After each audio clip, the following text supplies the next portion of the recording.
हम आपको बताएंगे कि आज 18वीं लोकसभा का पहला दिन कैसा रहा और इस बार की लोकसभा पिछली लोकसभाओं से अलग कैसे है और क्यों है। आज पहले दिन ही कुछ बदला बदला नजर आ रहा था, पहले दिन ही बदलाव नजर आ रहा था। आज 18वीं लोकसभा के पहले दिन को आप इन 3 भागों में बांट सकते हैं और ये 3 भाग हैं शपथ, संविधान और अग्निपथ। शपथ इसलिए क्योंकि आज लोकसभा के निर्वाचित सांसदों ने संसद की सदस्यता की शपथ ली। संविधान इसलिए क्योंकि आज विपक्षी दलों के तमाम सांसद संविधान की एक प्रति लेकर अपने अपने हाथों में लोकसभा में आए थे और जब प्रधानमंत्री मोदी ने सांसद के रूप में अपनी सदस्यता की शपथ ली, तब इस दौरान राहुल गांधी और अखिलेश यादव समेत विपक्ष के सभी सांसदों ने प्रधानमंत्री मोदी को संविधान की प्रति दिखाकर उनका विरोध किया और उनके खिलाफ नारे भी लगाए।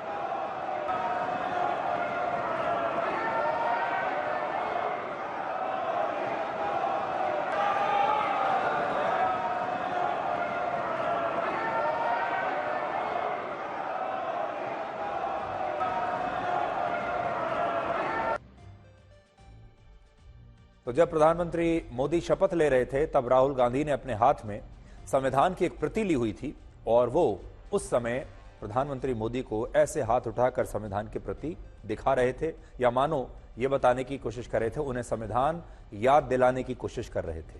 और आज जो तस्वीरें अभी हमने आपको दिखाई, मैं दोबारा से आपको दिखाऊंगा। अभी विपक्षी दलों का कहना है कि देश का संविधान खतरे में है और मोदी सरकार संविधान की सबसे बड़ी दुश्मन है।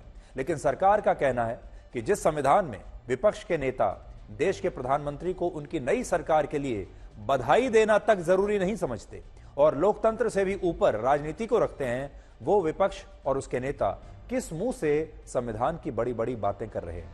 और आप खुद देखिए, राहुल गांधी और सोनिया गांधी ने प्रधानमंत्री मोदी को उनकी नई सरकार के लिए बधाई नहीं दी, लेकिन आज जब प्रधानमंत्री मोदी शपथ ले रहे थे तो राहुल गांधी उन्हें संविधान दिखाकर उनका विरोध कर रहे थे। और कांग्रेस पार्टी ऐसा कह रही है कि राहुल गांधी इस समय संविधान के सबसे बड़े रक्षक हैं।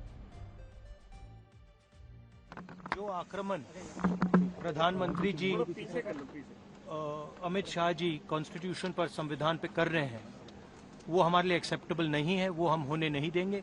इसीलिए हमने कॉन्स्टिट्यूशन ओथ लेते हुए हमने कॉन्स्टिट्यूशन पकड़ा था। धन्यवाद। आपको लगता है आपका संदेश जाएगा? हमारा संदेश जा रहा है। हिंदुस्तान के कॉन्स्टिट्यूशन को कोई शक्ति नहीं छू सकती है। धन्यवाद। कह रहे हैं कि कल काला दिवस है, कल इमरजेंसी की बात भी कर रहे हैं। ये देखिए, तो तस्वीर अगर आप देखेंगे तो आज का दिन ऐसा था जैसे चुनाव तो हो चुका, चुनाव के नतीजे भी आ चुके हैं, नई सरकार भी बन गई है, लेकिन विपक्ष को ऐसा लग रहा है जैसे अभी भी चुनाव होना बाकी है और वो चुनाव प्रचार अपना वैसे ही जारी रखे हुए है जैसा कि चुनाव से पहले चल रहा था।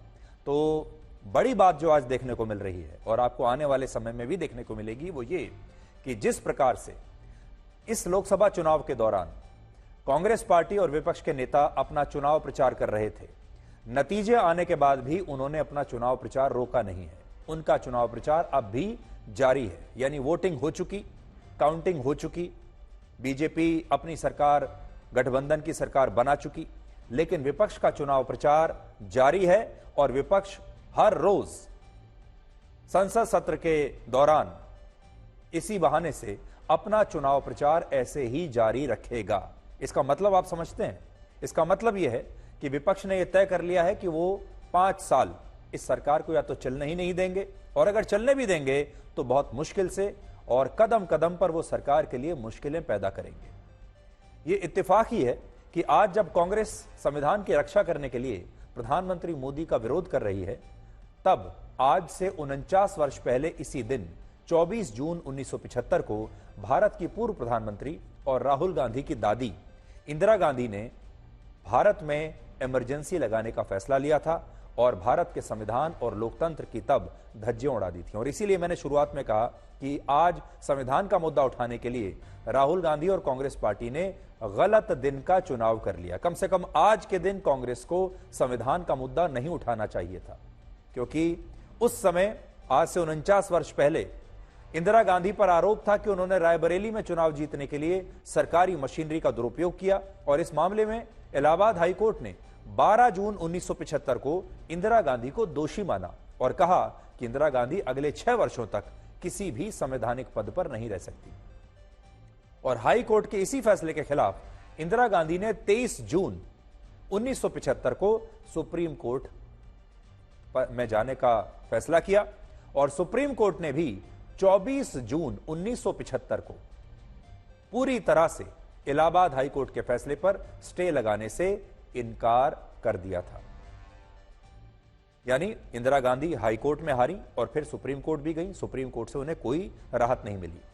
जिसके बाद आज के दिन इंदिरा गांधी ने सिर्फ अपने राजनीतिक स्वार्थ को देखते हुए भारत में इमरजेंसी लगाने का फैसला लिया और उस समय इमरजेंसी के अध्यादेश पर हस्ताक्षर तत्कालीन राष्ट्रपति फखरुद्दीन अली अहमद ने किए थे, जिनका एक कार्टून उस समय भी बड़ा चर्चित था और आज भी इस कार्टून की बड़ी चर्चा होती है। मैं बड़ी स्क्रीन पर आपको दिखाता हूं, ये देखिए, ये कार्टून उस समय छपा था अखबारों में।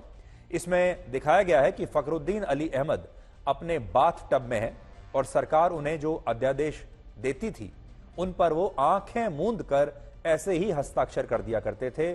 और 25 जून को भी यही हुआ, सरकार की तरफ से अध्यादेश आया इमरजेंसी का और उन्होंने कुछ इसी तरह से उस पर हस्ताक्षर कर दिए।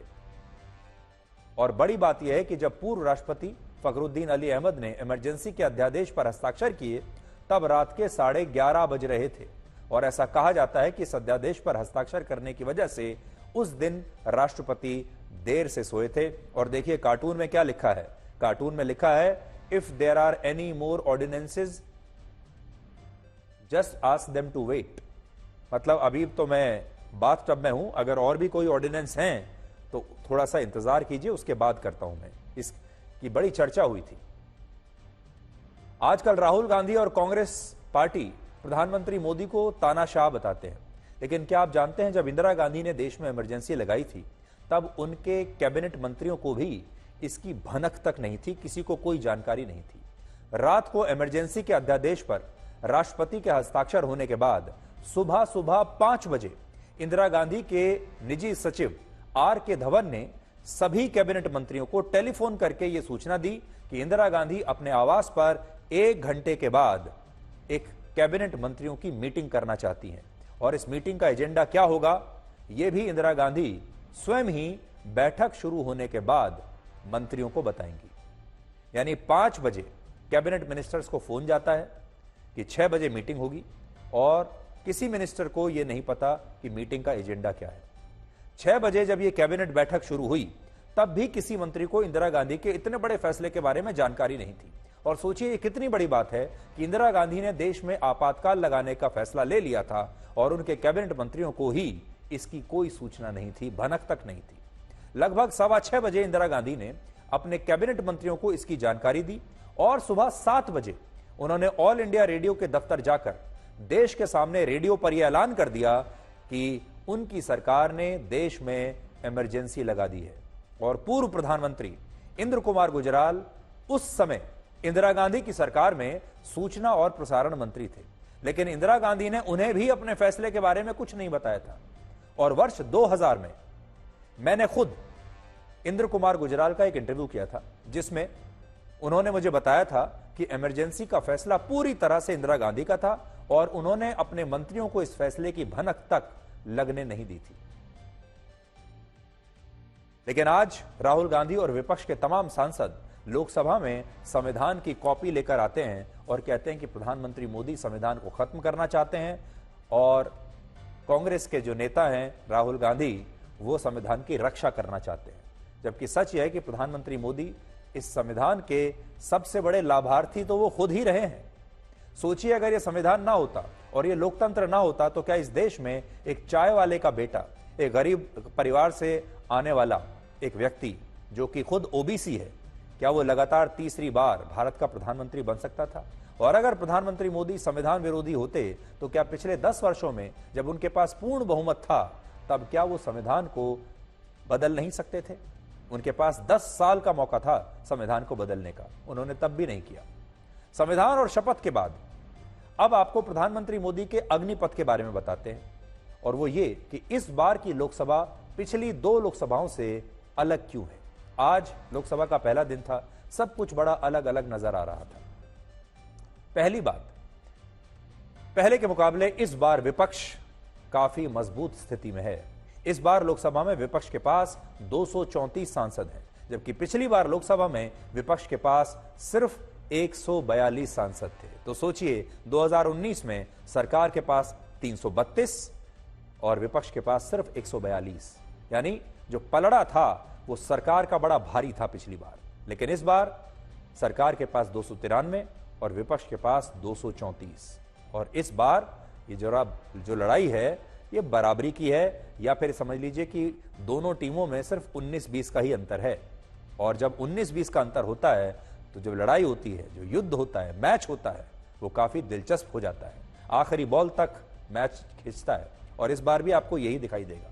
दूसरा, 16वीं लोकसभा में बीजेपी के पास 282, 17वीं लोकसभा में बीजेपी के पास 303, और जबकि इस बार बीजेपी के पास सिर्फ 240 सांसद हैं और बीजेपी के पास अपने दम पर बहुमत नहीं है। और प्रधानमंत्री मोदी पहली बार गठबंधन की सरकार को लीड कर रहे हैं, जिसमें उनके सामने सबसे बड़ी चुनौती यही है कि उन्हें सामान्य से सामान्य बिल पास कराने के लिए भी एनडीए के सहयोगी दलों पर निर्भर रहना पड़ेगा। और यह प्रधानमंत्री मोदी ने पहली बार इस तरह की स्थिति का सामना किया है, और 5 साल बाद वो इस तरह की स्थिति का सामना करेंगे। तो ये एक बिल्कुल 2 नई बातें हैं, एक विपक्ष का बहुत मजबूत होना इस बार, और दूसरा प्रधानमंत्री मोदी इस बार गठबंधन की सरकार में है। तीसरा, इस बार लोकसभा में विपक्ष की तरफ से 2 लड़कों की जोड़ी आपको दिखाई देगी, जिसमें एक तरफ होंगे राहुल गांधी और दूसरी तरफ होंगे अखिलेश यादव। लोकसभा में बीजेपी के बाद कांग्रेस दूसरी सबसे बड़ी पार्टी बन गई है, जिसके पास 98 सांसद हैं, और तीसरी सबसे बड़ी पार्टी है समाजवादी पार्टी, जिसके पास 37 सांसद हैं, और चौथी सबसे बड़ी पार्टी है ममता बनर्जी की टीएमसी, जिसके पास 29 सांसद हैं। और इसीलिए प्रधानमंत्री मोदी के सामने इस बार मजबूत विपक्ष की एक नई चुनौती है। और ये जो मजबूत विपक्ष है, इसके 2 चेहरे हैं जो आपकी स्क्रीन पर भी हैं, एक राहुल गांधी और एक अखिलेश यादव। राहुल गांधी की दूसरी सबसे बड़ी पार्टी है इस समय भारत में, और अखिलेश यादव की तीसरी सबसे बड़ी पार्टी है भारत में। इसलिए इस बार आपको राहुल गांधी का एक नया और अलग रूप लोकसभा में देखने को मिलेगा। इसी प्रकार से अखिलेश यादव भी पहले के मुकाबले अब कहीं ज्यादा कॉन्फिडेंट हो चुके हैं, पहले के मुकाबले कहीं ज्यादा आक्रामक होंगे, क्योंकि 37 सीटों का जो जोर होता है, 37 सीटों की जो ताकत होती है, वो आपको अखिलेश यादव के अंदर इस बार लोकसभा में दिखाई देगी। इसलिए विपक्ष जो है, विपक्ष की जो पूरी टीम है, वो इन 2 कप्तानों को, या आप कह सकते हैं ये विपक्ष की टीम के कप्तान और उप कप्तान हैं, इसलिए इनकी पारी पर आपको इस बार खास ध्यान देना होगा। चौथी बात, इस बार की लोकसभा में काम कम और हंगामा ज्यादा हो सकता है, जिसमें विपक्ष सरकार के खिलाफ हर मुद्दे पर उसकी घेराबंदी करेगा और उसके विश्वास मत को कदम कदम पर चुनौती देगा। इसलिए इस बार ज्यादा फायरवर्क्स होंगे, इस बार ज्यादा विवाद होंगे, इस बार ज्यादा संघर्ष आपको लोकसभा में दिखाई देगा। इस बात को शायद प्रधानमंत्री मोदी भी समझते हैं, और इसीलिए आज उन्होंने सत्र शुरू होने से पहले कहा कि सरकार चलाने के लिए बहुमत, लेकिन सदन चलाने के लिए सहमति जरूरी होती है। हम मानते हैं कि सरकार चलाने के लिए बहुमत होता है, लेकिन देश चलाने के लिए सहमति बहुत जरूरी होती है। और इसलिए हमारा निरंतर प्रयास रहेगा कि हर किसी की सहमति के साथ, हर किसी को साथ लेकर के मां भारती की सेवा करें, 140 करोड़ देशवासियों की आशा आकांक्षाओं को परिपूर्ण करें। हम सबको साथ लेकर के चलना चाहते हैं, सबको साथ लेकर के संविधान की मर्यादाओं का पालन करते हुए निर्णयों को गति देना चाहते हैं। जब नतीजे आए थे चुनाव के तो बहुत सारे लोगों को यह लगा था कि प्रधानमंत्री मोदी को हमेशा सरकार को लीड करने की आदत रही है और उन्होंने भी कभी भी गठबंधन की स्थिति का सामना नहीं किया है। लेकिन अगर आज प्रधानमंत्री मोदी ने जो बात कही है वो इस बात को साबित करती है कि उन्होंने पिछले कुछ दिनों में अपने आप को मानसिक रूप से गठबंधन की इस नई परिस्थिति में ढाल लिया है और आज वो सहमति की बात कर रहे हैं। इस बार नई सरकार का पहला सत्र पिछली बार के नए सत्र से 40 दिन छोटा है। 17वीं लोकसभा का पहला सत्र 50 दिनों का था, जबकि इस बार 18वीं लोकसभा का पहला सत्र सिर्फ 10 दिनों का है, जिसमें कुल 8 बैठकें होंगी और इस सत्र में सरकार पूर्ण बजट पेश नहीं करेगी। इसलिए अभी आपको बता देते हैं कि इन 10 दिनों में क्या क्या हो सकता है। इस बार 10 दिनों के संसद सत्र में पहले 2 दिन 24 और 25 जून को नए सांसदों की शपथ होगी। 26 जून को लोकसभा के नए स्पीकर का चुनाव होगा, जिसमें यह भी पता चल जाएगा कि सरकार के पक्ष में एनडीए के सभी 293 सांसद एकजुट हैं भी या नहीं।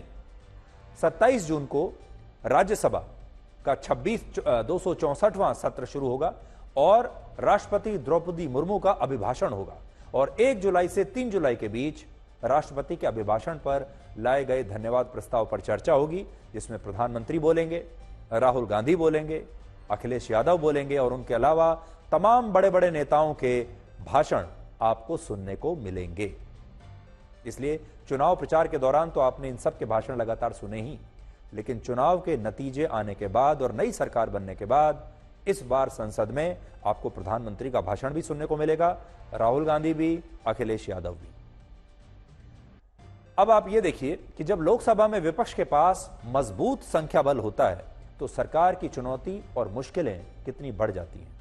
आज जब शिक्षा मंत्री धर्मेंद्र प्रधान ने लोकसभा की सदस्यता की शपथ ली तो इस दौरान विपक्षी दलों के सांसद उनके खिलाफ नारे लगाने लगे और विपक्ष के जो नेता हैं और सांसद वो नीट नीट के शोर से उनके प्रति उनके खिलाफ नारे लगा रहे थे और नीट नीट सदन में गूंजने लगा।